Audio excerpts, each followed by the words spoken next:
आज एमए उत्तरार्ध की द्वितीय प्रश्न पत्र की ऑनलाइन कक्षा में हम कुरुक्षेत्र के चतुर्थ सर्ग की व्याख्या करेंगे।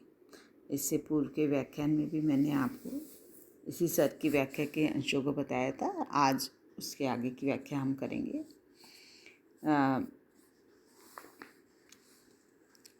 देखिए, जिस समय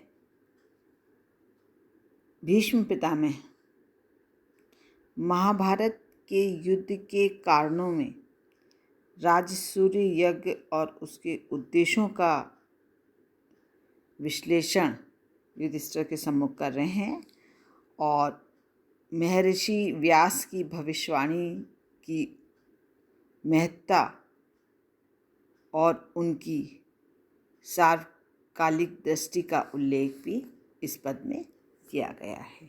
देखो, भरी सभा के बीच उन्होंने सजग किया था सबको,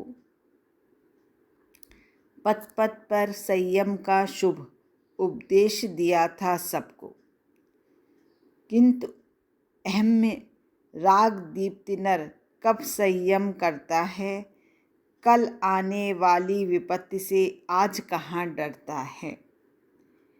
बीत न पाया वर्ष काल का गर्जन पड़ा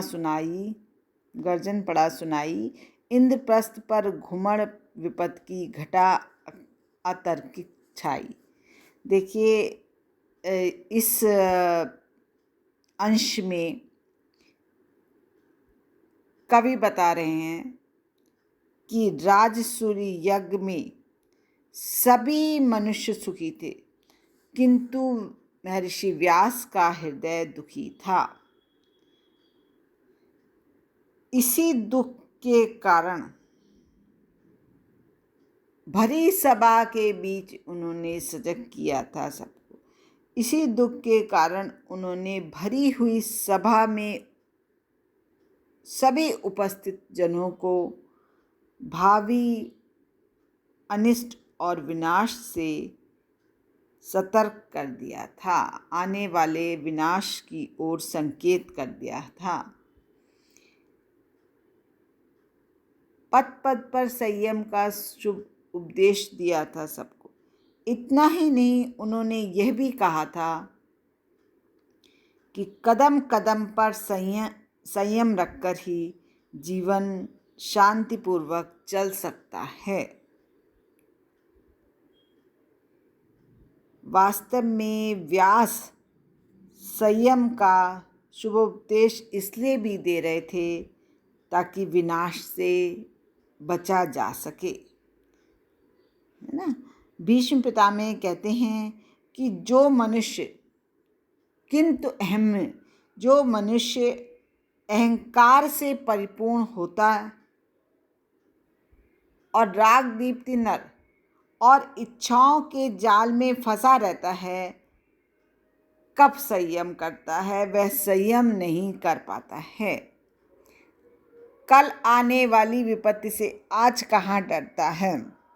ऐसा व्यक्ति आने वाली विपत्ति से ना तो चिंतित होता है और ना भयभीत ही होता है। यही कारण है कि किसी ने भी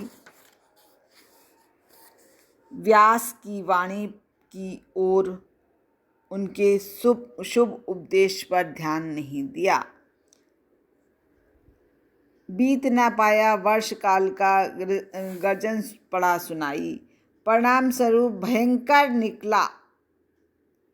एक वर्ष भी ना बीत पाया कि दुर्दिनों का भयंकर गर्जन सुनाई पड़ने लगा और इंद्रप्रस्थ पर घुमड़ विपत्ति की घटा अतर्कित छाई और इंद्रप्रस्थ पर विपत्ति के बादलों के चित्र उमड़ घुमड़ कर चारों ओर छाने लगे। तो दिनकर रामधारी सिंह दिनकर ने सुखद जीवन के लिए संयम पर जोर दिया।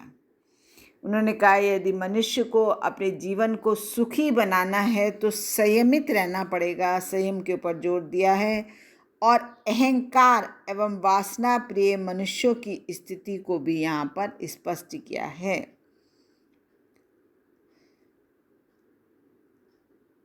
इस अवतरण में अर्थांतर, न्यास और अनुप्रास अलंकारों का प्रयोग बड़े ही सुंदर कौशल के साथ कवि ने किया है। अगला पद देखिए। भरी सभा में लाज द्रौपदी की न गई थी लूटी, यह तो यही कराल आग थी निर्भय होकर फूटी। जो जो साड़ी विवश द्रौपदी की खींचती जाती थी, त्यों तो वह आवृत द्रग्नी यह नग्न हुई जाती थी।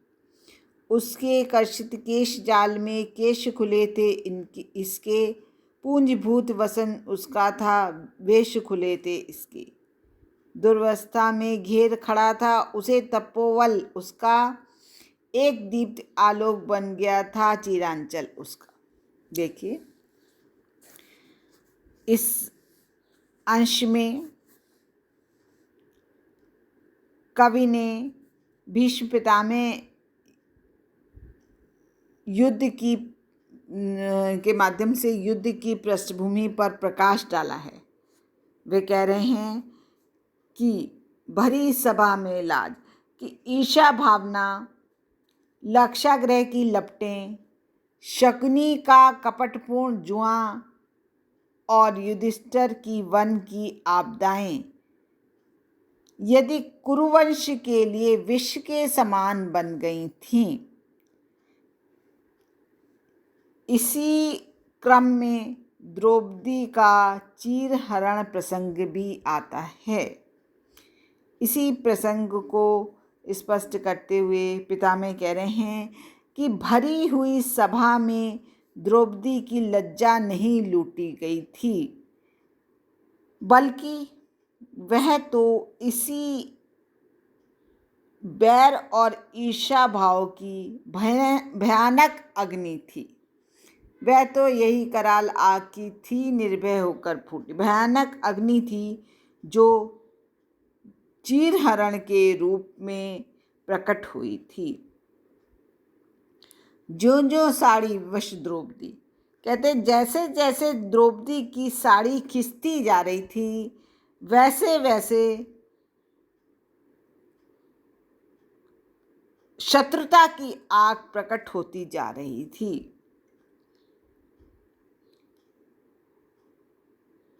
उधर द्रौपदी की प्रतिज्ञा भी कम महत्वपूर्ण नहीं थी।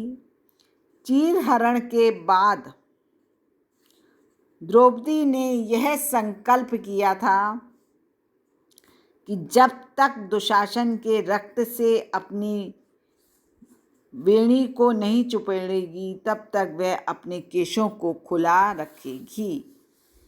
तो भीष्म पितामह ने कहा है कि द्रौपदी के खिंचे हुए बालों में, उसके कर्षित केश जाल में केश खुले थे इसके, शत्रु भावना के केश खुल गए थे। भाव ये कि द्रौपदी का केश कर्षण और चीरहरण शत्रु भाव को अधिक बल दे रहा था। जिस प्रकार द्रौपदी का चीरहरण हुआ था और उसके केश पकड़कर खींचे गए थे, तो यह शत्रु भाव को अधिक बल दिया गया है। तो द्रौपदी का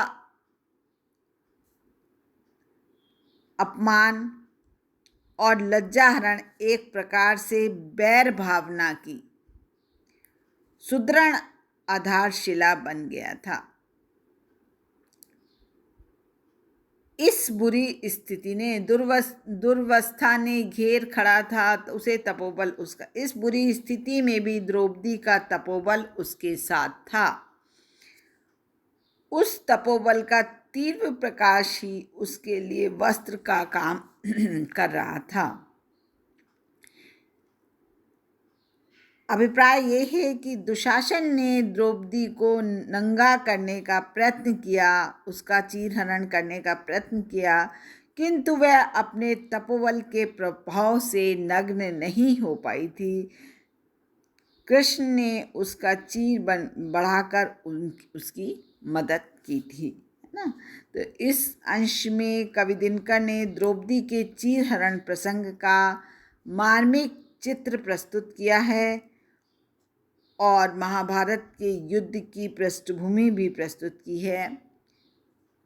द्रौपदी के तपोबल युक्त व्यक्तित्व का निरूपण इस अंश में बड़े ही कौशल के साथ किया है। धन्यवाद बच्चों।